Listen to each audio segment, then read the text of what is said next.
Chegamos no momento da palavra. Eu quero compartilhar contigo algo que Deus colocou no meu coração. Eu dei um tema para essa mensagem que diz assim: aprenda a esperar. Quem aqui de verdade não tenha vergonha? Quem aqui é ansioso? Cara, meu Deus, volta Jesus. Meu Deus do céu. Eu achei que eu estava sozinho nesse mistério. Mas não, tem gente aí, tem uns amigos aí, depois a gente vai fazer o nosso clube, hein? Amém? Aprenda a esperar. A ansiedade é uma coisa que tem matado muitas pessoas, não é verdade? Né? A ansiedade, na verdade, ela é ausência de... Na verdade, ela é excesso de futuro. Ela é excesso de futuro. Você fica tão ansioso que está para acontecer, mas você quer que aconteça agora, no teu tempo. E a gente vai aprender com um homem nessa manhã, aprender a esperar. E esse homem é Davi. E o Espírito do Senhor se retirou de Saul, e o assombrava um espírito mau da parte do Senhor. Então os criados de Saul lhe disseram: eis que agora um espírito mau da parte do Senhor te assombra. Diga, pois, nosso Senhor a seus servos que estão em tua presença, que busquem um homem que saiba tocar harpa. E será que quando o espírito mau da parte do Senhor vier sobre ti, então ele tocará com a sua mão e te acharás melhor. Então disse Saul aos seus servos: buscai-me, pois, um homem que toque bem e trazei-me. Então respondeu um dos jovens e disse: eis que tenho visto um filho de Jessé, o belemita, que sabe tocar e é valente, e é animoso, e homem de guerra, e sisudo em palavras, e de gentil presença, e o Senhor é com ele. E Saul enviou mensageiros a Jessé, dizendo: envia-me Davi teu filho, o que está com as ovelhas. Então tomou Jessé um jumento carregado de pão, e um odre de vinho, e um cabrito, e enviou-os a Saul pela mão de Davi seu filho. Assim Davi veio a Saul, e esteve perante ele, e o amou muito, e foi seu pajem de armas. Então Saul mandou dizer a Jessé: deixa estar Davi perante mim, pois achou graça a meus olhos. Sucedia que, quando o espírito mau da parte de Deus vinha sobre Saul, Davi tocava a harpa e a tocava com a sua mão. Então Saul sentia alívio e se achava melhor, e o espírito mau se retirava dele. Feche seus olhos, coloca a mão sobre o seu coração. Pai, graças te damos nesta manhã. Exaltado seja o teu nome. Clamamos a ti para que o Senhor venha falar conosco de uma forma clara através da tua palavra. Estamos todos aqui reunidos, Pai, com um único propósito, que é poder entender e ouvir a tua voz.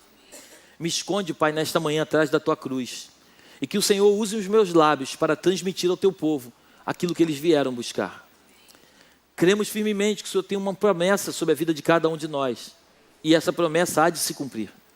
Fala conosco nesta manhã, é o que nós te pedimos e te agradecemos, no nome de Jesus, amém e amém. Dê o melhor aplauso que você pode dar ao Senhor.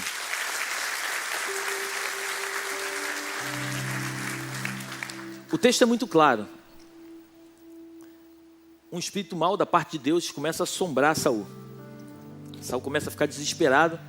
Os homens de Saul chegam para ele e falam: Senhor, sabemos que um espírito mau da parte de Deus está te atormentando.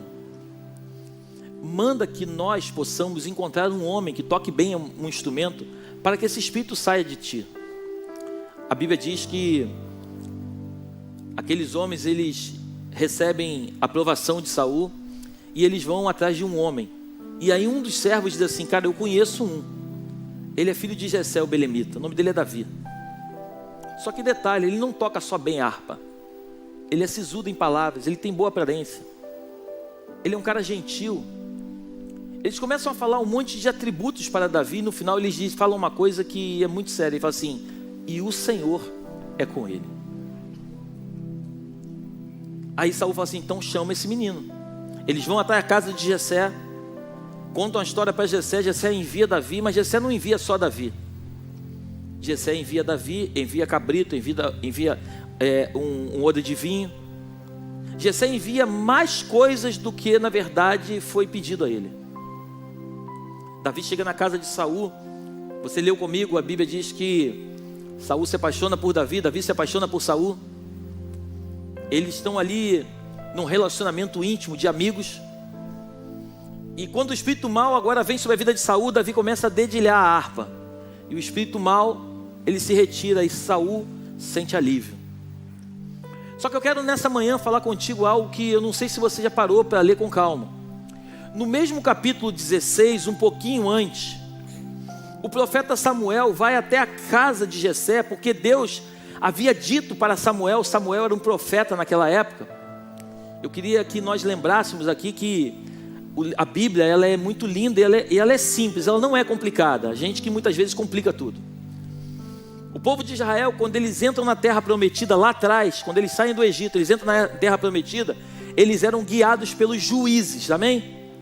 Os juízes é que guiavam o povo. Quem eram os juízes, pastores? Homens que levantados por Deus na terra, que Deus falava com eles, eles davam ordens para o povo e o povo fazia aquilo. Todas as outras nações do mundo eram guiadas por um rei. E o único povo que era guiado por um juiz era o povo de Israel. Só que o povo de Israel, eles não querem mais ser únicos, mas eles querem na verdade ser igual aos outros. E eles começam a dizer para Deus que eles não querem mais ser guiados por um juiz, eles querem um rei. Esse nunca foi o propósito de Deus. O propósito de Deus foi guiar o povo. Ele, o próprio Deus, guiar o povo. Mas o povo tinha necessidade de ser igual aos outros. E aqui eu quero abrir um parênteses. Muitas vezes nós fomos chamados para fazer coisas diferentes. E muitas vezes nós queremos fazer igual aos outros. Quando na verdade Deus não nos chamou para ser igual a ninguém. Deus nos chamou para sermos únicos. Só que ele resolve ser igual aos outros povos. Então eles pedem um rei. E se eles queriam um rei, Deus dá um rei para eles chamado Saul.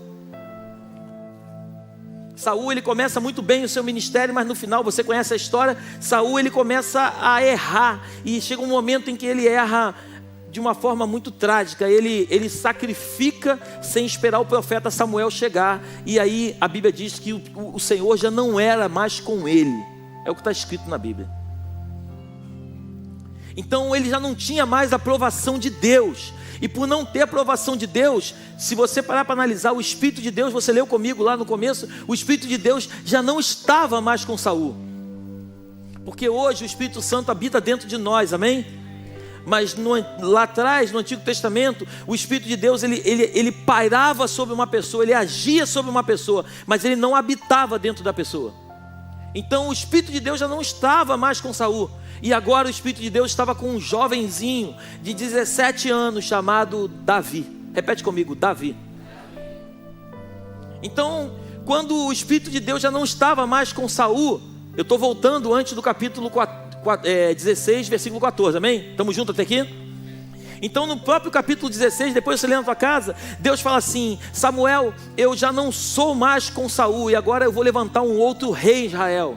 E vai até a casa de um homem, o belemita chamado Jessé, e lá você vai ungir um homem lá como novo rei.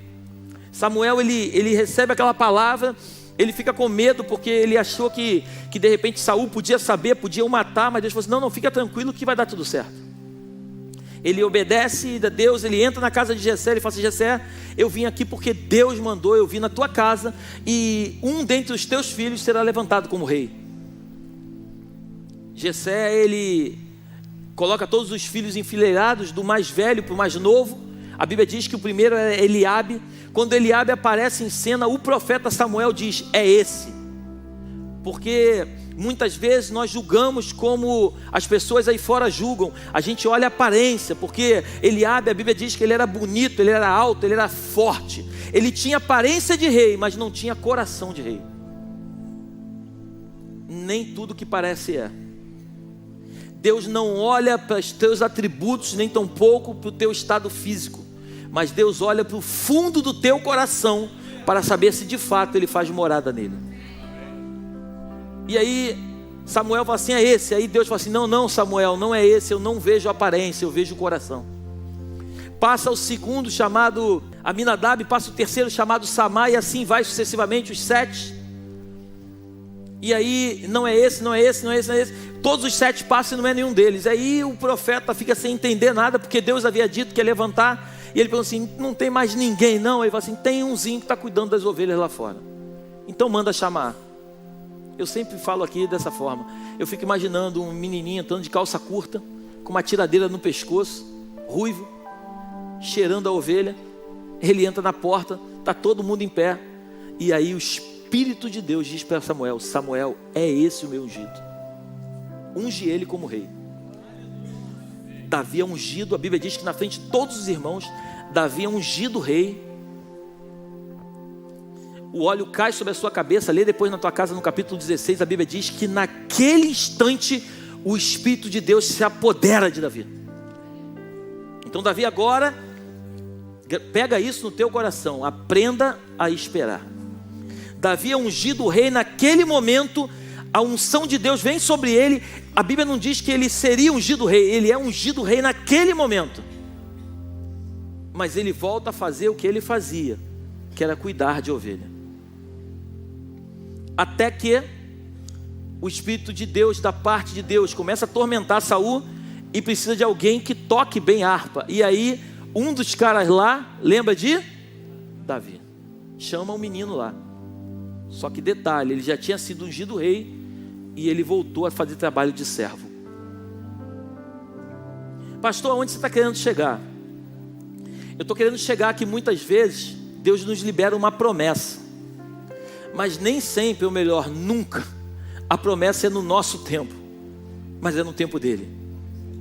E para que a promessa se cumpra na tua vida, muito mais do que se cumprir na tua vida, é você se preparar para que a promessa se cumpra.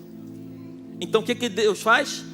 Deus é estrategista. Deus tira Davi como servo de trás das malhadas, leva Davi agora para dentro do palácio, onde um dia ele vai ser rei. Mas Deus já não coloca logo ele direto no trono, coloca ele como servo, para ele entender como é que funciona o palácio. Você está aí comigo nessa manhã? Deus coloca ele dentro do palácio para que ele possa perceber como é que é toda a movimentação do palácio. Saul dando ordem, pega aquilo outro, faz isso, faz aquilo. Davi dando ordens. Eu fico imaginando Davi do lado com a harpinha dele lá tocando, só presenciando o que Saul fazia e vendo a forma como os servos se comportavam. A Bíblia não diz, mas eu fico imaginando, porque Saul era um homem mau. Eu fico imaginando um homem perverso dentro do reino, dando ordem e tratando mal os funcionários dentro do palácio. Eu fico vendo Davi ali e eu fico imaginando que a Bíblia diz que o Espírito de Deus havia se apoderado dele. Eu fico imaginando o Espírito Santo já falando com Davi. Está vendo, Davi? Não é dessa forma que se faz. Está vendo, Davi? Não é dessa forma que se fala. Está vendo, Davi? Não é dessa forma como se posiciona. E Davi está dentro do palácio, servindo a Saul, tocando harpa. E a Bíblia diz, você leu comigo, ele era pajem das armas de Saul. Ele cuidava das armas de Saul. Ele era um servo. Repete comigo, um servo. Mas espera aí, pastor, você disse que ele havia sido ungido rei. Exatamente. Ele estava dentro do palácio, ele havia sido ungido rei. Você concorda comigo que se ele recebeu uma palavra do profeta Samuel, e se você ler com calma, a Bíblia diz que nenhuma palavra que saiu dos lábios de Samuel se caiu por terra sem se cumprir. É o que está escrito na tua Bíblia.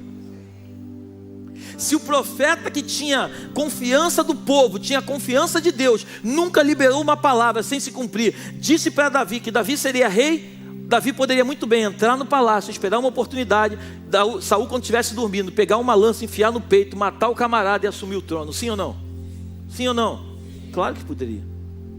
Ele recebeu uma palavra que ele seria rei.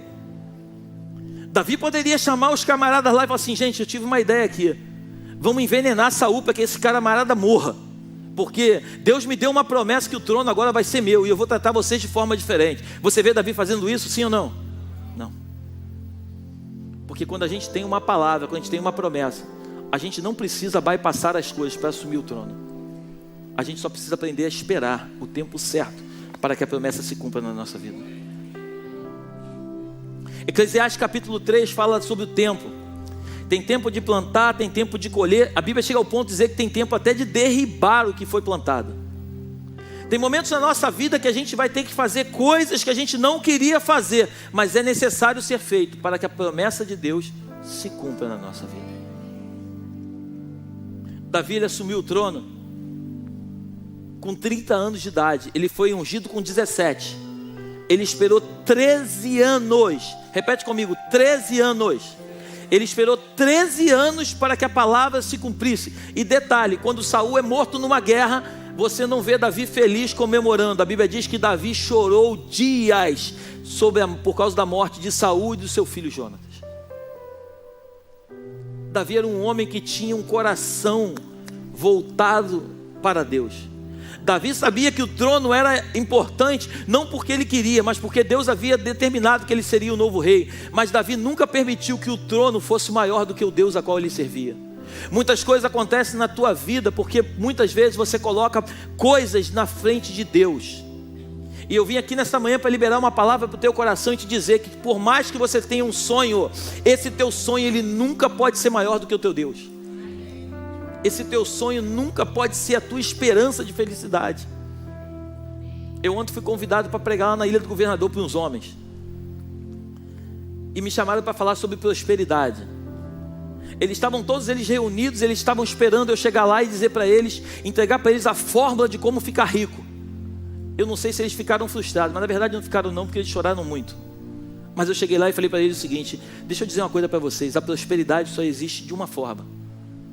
É quando você é obediente ao Senhor. Quer ser próspero? Ame o Senhor acima de todas as coisas. Eles estavam esperando eu falar sobre dinheiro. Eu fui lá falar de um Deus todo poderoso que transforma a vida de um ser humano. Eu comecei a dizer para eles que os grandes homens da Bíblia, para eles não era importante aquilo que eles tinham, mas era importante aquilo que estava diante deles, que era o Senhor. Tudo o que aconteceu na vida dos grandes homens da Bíblia, tudo, sem exceção, foi o Senhor quem fez. Daniel foi levado para dentro da Babilônia. Daniel morou num ambiente hostil, numa cultura ruim, num lugar onde tudo era contrário àquilo que Deus queria que fosse feito. Daniel morou dentro da Babilônia, mas a Babilônia não morou dentro dele. Daniel entrou na Babilônia não para se corromper e se transformar mais em um caldeu, mas Daniel entrou dentro da Babilônia para transformar o ambiente da Babilônia. José é levado para dentro do Egito. José era um homem que tinha uma promessa. O Egito adorava outros deuses. Na verdade tinham vários deuses que eram adorados no Egito. José chega no Egito como um prisioneiro. José se levanta no Egito como governador. José entrou no Egito, mas o Egito não entrou nele.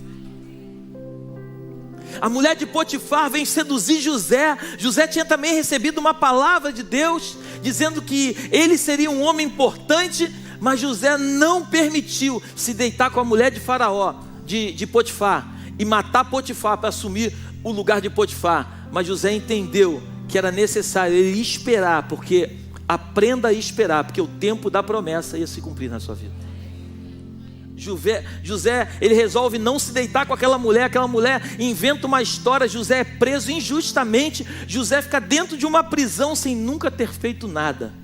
Talvez você possa ter entrado aqui nessa manhã e você possa talvez não estar numa prisão física, mas talvez você possa estar vivendo como José, numa prisão emocional. As suas emoções estão todas conturbadas dentro de você. Você não consegue mais expressar de fato quem você é. Você está meio que apagado. Eu vim aqui essa manhã liberar uma palavra para você e te dizer que independente de onde você se encontra, basta uma palavra do Senhor para que Ele te tire de uma prisão e te coloque sentado no lugar onde Ele determinou para a tua vida.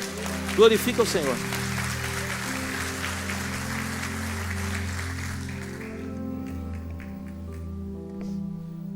Davi, ele não tenta se apressar no processo. Davi espera o tempo certo. Saul começa a perseguir Davi. Saul vai atrás de Davi. Saul agora ele resolve perceber que Davi era um homem bom. Perdoa, eu quero voltar um pouquinho. E ele fala assim: Davi, agora vamos comigo para a guerra. Ele estava apaixonado por Davi. Davi, agora vão comigo para a guerra. A Bíblia diz que quando eles vão para a guerra, Saul mata muita gente, mas Davi mata muito mais. Aí eles voltam da batalha. Quando eles estão voltando, olha que coisa incrível. Eu quero que você pegue isso no teu espírito. Quando eles voltam da batalha, as mulheres começam a cantar no reino de Saul. Saul ele era vaidoso. Então as mulheres começam a cantar: Saul venceu milhares, mas Davi venceu dezenas de milhares. Então Saul, que amava Davi, agora ele está enciumado, porque Davi é mais ovacionado no reino do que ele.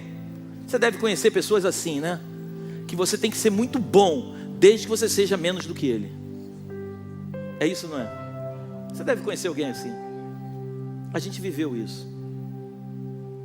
A gente podia ir bem até a página 9, desde que a gente não tentasse entrar na 10. E deixa eu dizer uma coisa para você, eu tenho pastores aqui que nos ajudam.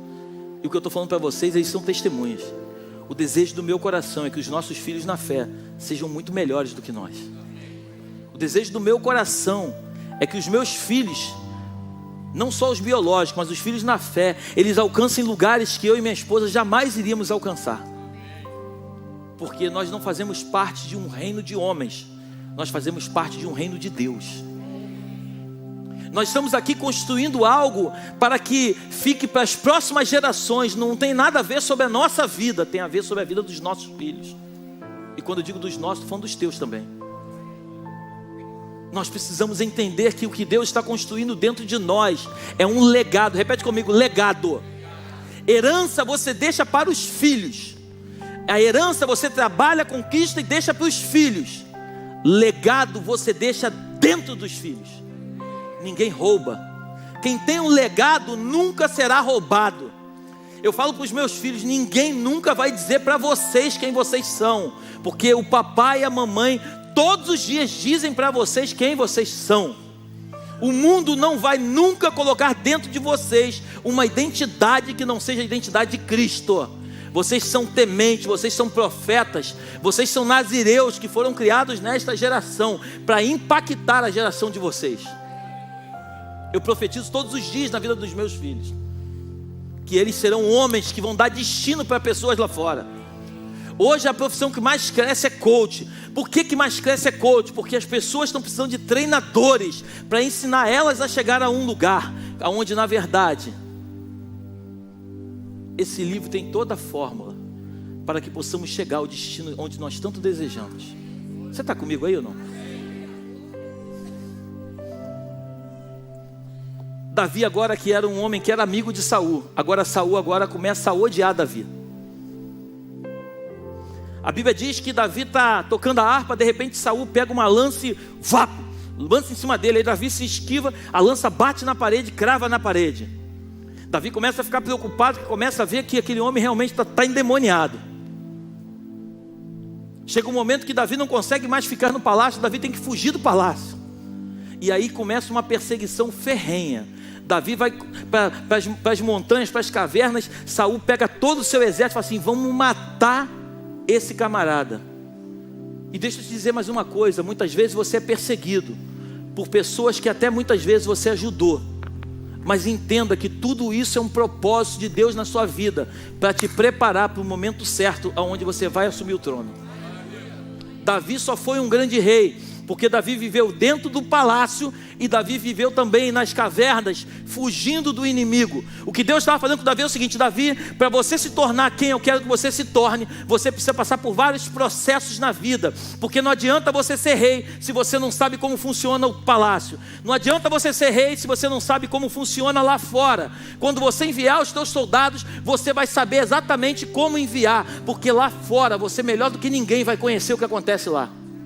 Você está comigo aí ou não?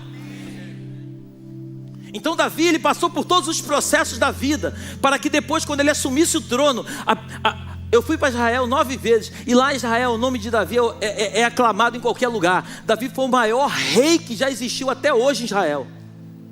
Nós estamos aqui às quintas-feiras fazendo um estudo sobre a árvore genealógica de Jesus. Você vai ver que muitas vezes se levantava um rei mau, e Deus tinha misericórdia desse rei, não por causa dele, mas por causa da vida de Davi, que se você parar para analisar, estava lá na 14ª geração antes desse camarada. Olha o que pode impactar na vida das pessoas que são da tua geração. Talvez você não entenda isso essa manhã, mas o Espírito Santo, em nome de Jesus, vai te convencer disso. Aquilo que você faz hoje, muitas vezes vai determinar o que vai acontecer na 3ª geração após você. Eu não sei se você crê nisso, mas está escrito nesse livro. Aquilo que a gente faz hoje, muitas vezes vai determinar e vai alcançar aqueles que vão vir depois de nós. As sementes, eu falei aqui, as sementes você pode plantar ou não, mas a colheita é obrigatória. Se você planta coisa boa, a tua geração vai colher coisa boa. Se você planta coisa ruim, pastor, vamos orar para quebrar uma maldição. Se você plantou, meu amigo, é triste dizer, mas você vai colher. Por isso não importa quantas sementes você lançou no passado, mas no dia de hoje eu me levanto aqui em nome de Jesus para te dizer: aprenda a semear boas sementes, porque as boas sementes vão te levar para um destino onde Deus tem para a tua vida. Então Davi agora ele começa a fugir de Saul. Saul fica enlouquecido, quer matar ele de qualquer jeito. Aí tem um momento em que Davi entra numa caverna. Davi está com seus homens na caverna. Capítulo 22, um pouquinho antes também, capítulo 22, Davi vai para dentro de uma caverna. A Bíblia diz que Deus manda todos os homens endividados, as pessoas, as piores espécies que tinham na terra, vão para dentro dessa caverna. E a Bíblia diz que Davi se faz chefe sobre eles. A Bíblia não diz, mas eu fico imaginando como é que Davi consegue transformar a vida de um homem endemoniado só com amor. Eu fico imaginando a forma como Davi ensinava para aqueles caras como amar a Deus. Por isso você que frequenta essa casa de oração, você tem visto muitas vezes aqui em cima eu dizer para você que independente do que você possa ter aprendido até hoje, deixa eu te dar um conselho: ame Deus acima de todas essas coisas. Se eu puder te ensinar alguma coisa de tudo que eu já te falei até hoje, aprenda só uma coisa: ame Deus acima de todas as coisas. Seja enlouquecido por Deus. Não tenha Deus como uma estatueta que está lá no teu móvel lá, e que você ora para Ele e reza um Pai Nosso e uma Ave Maria. Não tenha nada ali no teu quarto, mas simplesmente entenda: entre no teu quarto e ora ao teu Pai que te vê em secreto, e o teu Pai que te vê em secreto vai te recompensar publicamente. Seja apaixonado por Deus. Deus é a coisa mais importante na nossa vida. Deus não é um Deus distante que está lá num trono de glória com barba branca, velhinho. Não, esse não é o Deus que a Bíblia nos ensina. A Bíblia diz que Ele é um Deus presente nos momentos de angústia. Nos piores momentos da tua vida, pode clamar, porque por mais que ninguém veja, você pode ter certeza que Ele vai estar lá contigo dentro do problema, te ajudando a sair dele. E aí Davi agora está dentro da caverna. E quem é que entra para aliviar o ventre? Está escrito na Bíblia: o abençoado do Saul. Davi está com seus homens lá dentro da caverna, está sendo perseguido durante anos. E agora os homens de Davi falam assim: ei Davi, Deus entregou Saul nas tuas mãos, esse é o momento, mata esse cara, mata esse abençoado agora. A Bíblia diz que Davi, ele pega a faca dele, ele corta um pedaço da orla, um pedaço do vestido de Saul. Quando ele corta, no mesmo momento que ele corta, a Bíblia diz que ele começa a chorar. Ele chora muito de arrependimento. Ele começa a clamar e fala assim: como eu poderia tocar no ungido de Deus? Ele começa a chorar, ele libera Saul. Aí depois ele se apresenta para Saul e fala assim: Saul, está vendo isso aqui? Ó? Isso aqui é o vestido da tua orla. Eu podia ter te matado se realmente eu tivesse alguma coisa contra você, mas eu quero te dizer, meu rei, que eu sou como uma pulga. Você está correndo atrás de uma pulga, eu não sou ninguém. O Senhor é rei de Israel. Por que o Senhor me persegue tanto, se na verdade eu não quero fazer nenhum mal ao Senhor? Saul chora e tudo mais, mas daqui a pouco Saul está fazendo tudo de novo. Muitas vezes vamos perdoar pessoas, que essas pessoas a quem nós perdoamos talvez até continuem nos perseguindo, mas isso tudo faz parte de um processo. Para chegar até o dia de hoje, o Senhor permitiu que eu passasse por muitas situações na vida, mas muitas situações na vida, perdas, muitas tristezas, muitas decepções, muitas calúnias, muitas traições. No momento em que eu estava vivendo o meu deserto, eu confesso para vocês que a vontade era morrer. Mas hoje, você vai até rir que eu vou te falar, mas hoje a minha vontade é mandar flores para aqueles que me perseguiram no passado, porque hoje o processo de Deus está se cumprindo na minha vida. Se não fossem essas pessoas, eu hoje não seria quem eu sou. Se não fossem essas pessoas, eu hoje não estaria aqui nessa manhã para poder falar ao teu coração aquilo que eu estou te falando. Não existe um ser humano que passa por essa terra que não sofra. Mas eu quero que você entenda nessa manhã que as leves e momentâneas tribulações desta terra não podem se comparar ao peso de glória que está por vir. Aquilo que Deus tem para mim e para você é muito mais importante do que aquilo que os nossos olhos naturais estão enxergando. Nós somos um ser finito. Nós nascemos numa data e nós vamos morrer em outra. Nós não iremos viver para sempre nesta terra. Mas eu quero te dizer em nome de Jesus que quando nós partirmos desta terra, aí que começa todo o processo na nossa vida.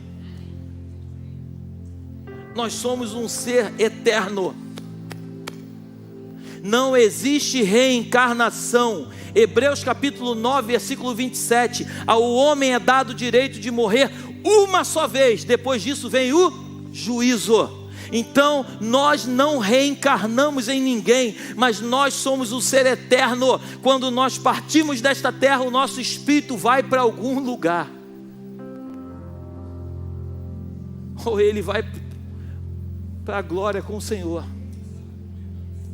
ou ele vai para um outro lugar que você sabe qual é. E pastor, e como fazer para que isso não aconteça?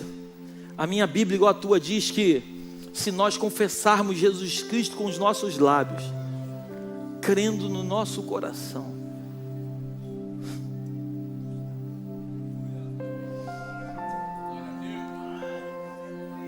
eu amo Jesus, eu amo Jesus.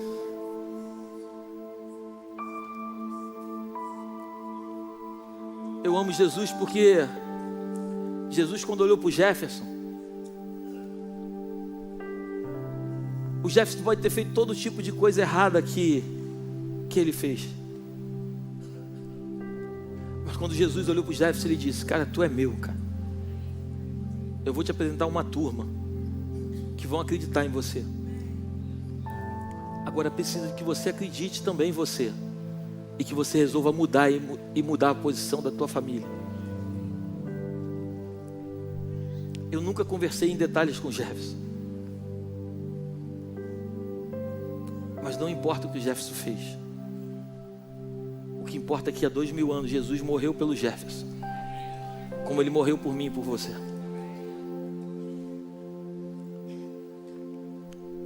Saul morre na batalha. Agora Israel não tem mais rei. Mas espera aí, há 13 anos atrás haviam dado uma promessa sobre um jovenzinho de calça curta, que ele seria o próximo rei de Israel. A Bíblia diz que eles se reúnem, o povo se reúne, e eles levantam Davi como rei. Davi não chega para eles e diz: eu recebi uma promessa, agora o rei sou eu. Não. Rei que é rei não precisa ser rei, dizer que é rei. Rei que é rei, as pessoas reconhecem que ele é rei. Você não precisa dizer para as pessoas quem você é, as pessoas precisam ver de fato quem você é. Você não precisa ficar dizendo para as pessoas que você fez e aconteceu, porque você tem que mostrar através de atitudes. Eu tenho dito nesta casa, o evangelho não é pregado através de palavras, o evangelho é pregado através de atitudes. O evangelho é você abrir mão muitas vezes da tua vida em troca da vida do outro. Evangelho é você servir pessoas. Evangelho, Deus vai te dar a oportunidade às vezes, sabe aquele vizinho endemoniado que você tem? Ao invés de você ficar brigando com ele porque ele é endemoniado, porque ele só é endemoniado porque ele não conhece a Cristo como você conhece. E muitas vezes, ao invés de você ganhar ele para Jesus, você afasta ele cada vez mais de Jesus, porque você entra no joguinho do diabo e você fica brigando com ele e não deve brigar. Eu não sei com quem Deus está falando nessa manhã. Nós ganhamos as pessoas através de atitudes. Mateus capítulo 5, versículo 41, coloca para mim, por favor. E se qualquer pessoa te obrigar a caminhar uma milha, vai com ele? Vai com ele? Não sei se você concorda comigo, mas eu vou te falar de mim. Quando alguém me obriga a fazer alguma coisa, muitas vezes eu faço, mesmo contrariado. Normalmente quando me obrigam, eu faço contrariado, porque eu não gosto de ser obrigado a fazer nada. Eu gosto que me peçam para fazer, não que me obriguem a fazer. Mas o texto ele é muito claro e diz que se você for obrigado a fazer alguma coisa, faça 2 vezes mais do que te obrigam a fazer. A Bíblia está falando da 2ª milha.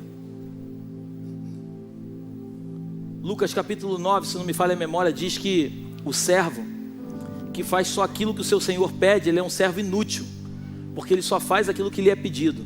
E ele chega ao ponto de dizer que nós temos que fazer mais do que nos é pedido. Eu pergunto para você, se te obrigarem a caminhar 1 milha, você tem que caminhar 2. E se te mandam fazer alguma coisa, você só faz o que é feito, você é tratado na Bíblia, não sou eu. Deus está dizendo, você é um servo inútil. A Bíblia está nos ensinando que nós temos que fazer muito além daquilo que nos é pedido. Jacó, ele vai para a casa de Labão, seu tio. Chega lá, ele se apaixona pela filha mais nova, chamada Raquel. Ele trabalha 7 anos para se casar com Raquel. No dia das núpcias, na noite de núpcias, a Bíblia diz que Jacó está lá aguardando a mulher dele. E de repente Labão, seu tio, vem e faz ele se deitar com Lia, que era a filha mais velha. Quando Jacó percebe que é Lia, ele fica assustado. Ele diz, cara, o que tu fez? Eu trabalhei e foi por Raquel, não foi por Lia. A Bíblia diz que Labão fala assim, aqui no nosso reino, aqui na nossa terra, na nossa região, se casa primeiro a mais velha, depois a mais nova. Se você quer Raquel, trabalha mais 7 anos para mim. A Bíblia diz que Jacó trabalhou mais 7 anos por causa de Raquel. Ele trabalhou 14 anos por causa de Raquel. Porque quando alguém te obrigar a caminhar 1 milha, caminha 2 com ele. Jacó chega ao ponto de dizer que os anos que ele trabalhou, a Bíblia diz que para ele pareceu como se fossem rápidos. Tamanho era a satisfação e o prazer de ter a mulher que ele amava. Fruto da 2ª milha, nasce um menino chamado José. Porque todas as vezes que te obrigarem a fazer alguma coisa, faça além do que te é pedido. José é fruto da 2ª milha. José nasce, você conhece a história, cresce, se torna governador do Egito. No momento de escassez, foi José que foi levantado por Deus para matar a fome de todo o povo de Israel. Você ainda está aí comigo? A Bíblia é muito linda. A gente podia ficar a manhã toda aqui falando dela. Eu não sei como você entrou aqui nessa manhã. Eu não sei como você tem vivido a sua vida. Eu não sei se você tem esperado o momento certo para que as coisas aconteçam, ou se você tem se antecipado muitas vezes para tentar tomar posse antecipadamente da tua bênção. Mas uma coisa eu tenho certeza do que eu vou te dizer. Você é filho. Você é filha.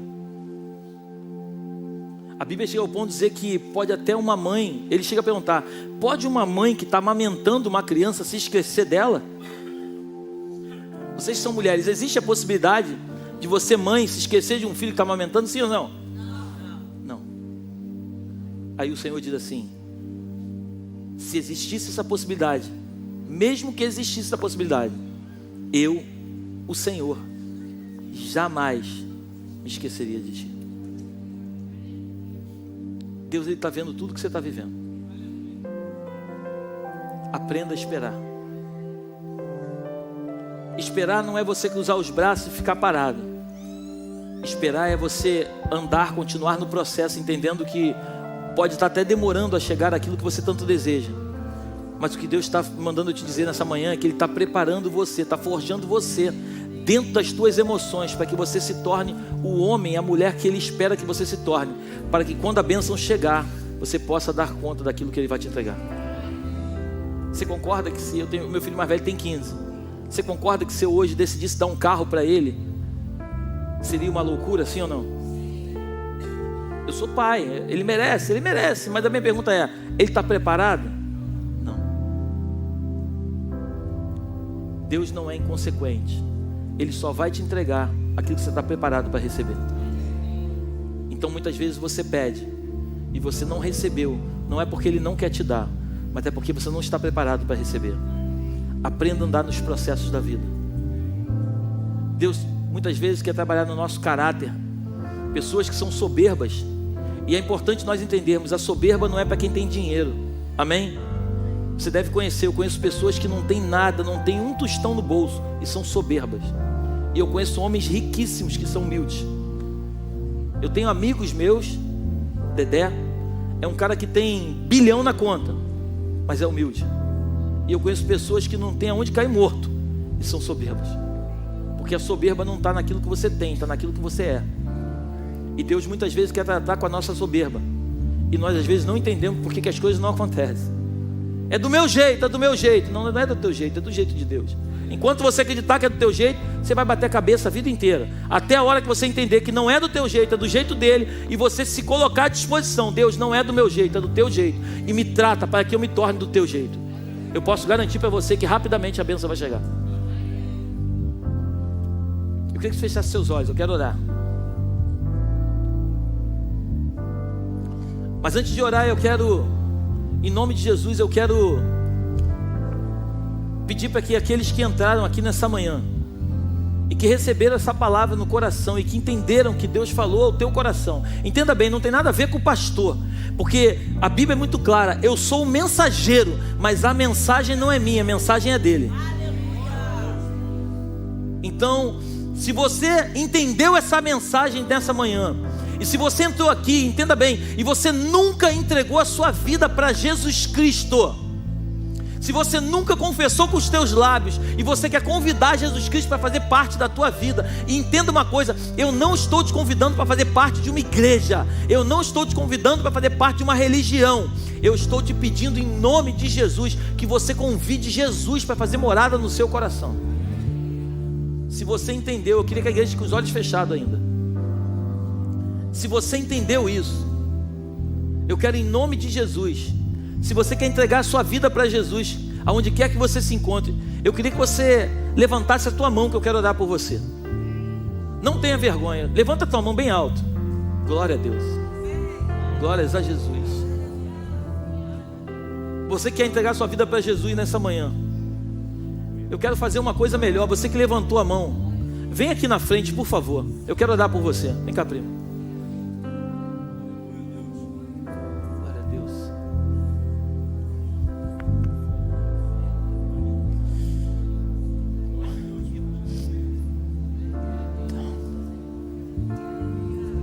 Aleluia. Glória a Deus.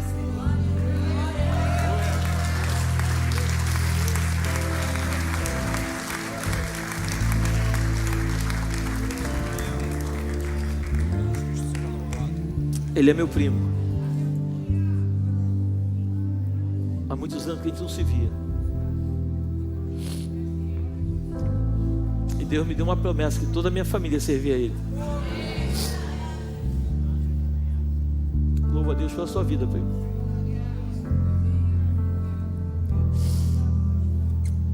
Obrigado, Jesus. Deus é muito fiel. Eu sempre digo aqui que um homem e uma mulher de Deus só precisa ouvir a voz do Espírito. Quando somos guiados pelo Espírito, as coisas acontecem. Obrigado, Jesus, por cada uma dessas pessoas. Eu te agradeço pela vida de cada um deles, Deus. Eu sei que eles são preciosos para Ti, Pai. Muitos deles nós não conhecemos, Deus, mas o Senhor conhece. A Tua palavra diz que quando eles estavam no ventre das Suas mães, o Senhor já havia escrito linhas a respeito deles, Pai. A minha oração essa manhã é que as Tuas linhas se cumpram, Pai. Toda tristeza, meu Pai, toda mágoa, meu Deus, em nome de Jesus, toda tristeza, Deus, toda mágoa, Senhor, arranca do coração em nome de Jesus, Pai. Toda decepção, Deus, decepção com pessoas, Pai, em nome de Jesus, arranca, Pai. Faz de novo, Jesus. Faz de novo, Jesus. Faz de novo, Jesus. Entra, Senhor. Entra na vida desse homem, Pai. Em nome de Jesus, Pai. Em nome de Jesus.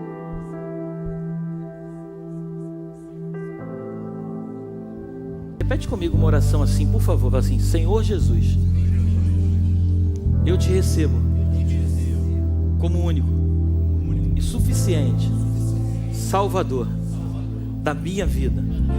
Senhor Jesus, escreve o meu nome no livro da vida e me ajuda a caminhar com os teus passos.